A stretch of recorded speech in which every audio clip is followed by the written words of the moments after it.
माँ, ये राधिका है, तुम्हारी बहू। राधिका गांव में हॉस्पिटल में नर्स का काम करती है। बस हम दोनों में दोस्ती हो गई और हमने शादी कर ली। राधिका, माँ के पैर छू। अरे चल हट नालायक। अरे मैंने क्या क्या सपने देखे थे कि तेरी शादी किसी अमीर घर में करूंगी और दहेज में लाखों रुपए लूंगी, और तू गांव की इस मामूली लड़की को मेरी बहू बनाकर ले आया। लेकिन बेटे की जिद के आगे सुनीता देवी मजबूर हो जाती है। राधिका सुनीता देवी को फूटी आंख भी नहीं भाती थी। तुम चिंता मत करो भाग्यवान, हम दोनों मिलकर अपनी बहू को इतना सताएंगे कि वो हमसे तंग आकर ये घर छोड़कर चली जाएगी। फिर हम अपने बेटे की शादी किसी बड़े सेठ की बेटी से कर देंगे, ठीक है? अगले दिन सुनीता देवी अपने बेटे का कमरा साफ कर रही होती है। तभी बहू के सामान में उसे एक बड़ी बड़ी मूंछों वाले आदमी की तस्वीर दिखाई देती है और उसके कंधे पर एक बड़ी सी बंदूक टंगी होती है। तस्वीर के नीचे लिखा होता है डाकू मंगल सिंह।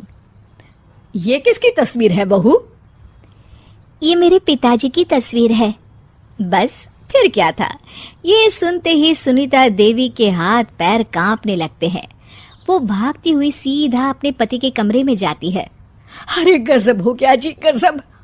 अरे क्या हो गया भाग्यवान? हमारी बहू एक मशहूर डाकू मंगल सिंह की बेटी है। हे भगवान, अब क्या होगा? क्या कहा? डाकू मंगल सिंह? अरे मर गए रे।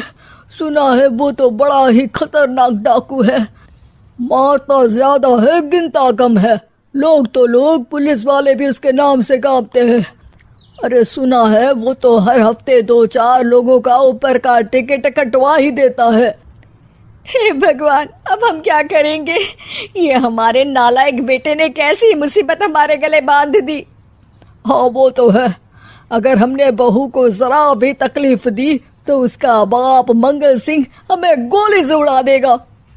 अब जो मैं कहता हूँ उसे ध्यान से सुनो।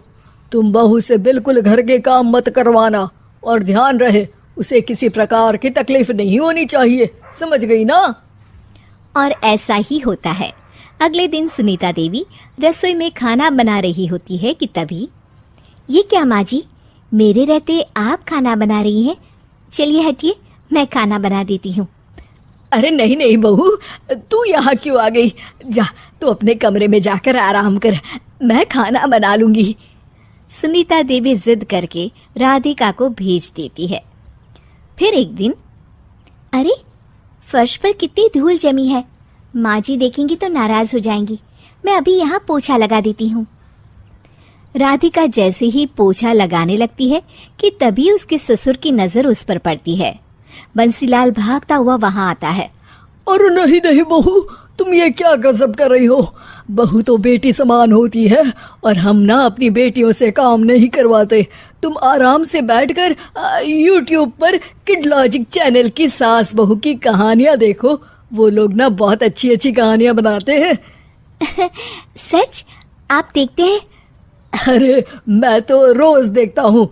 शहर की बहू तो मेरी फेवरेट कहानी है। हाँ, ये कहकर बंसीलाल पोछा लगाने लगता है।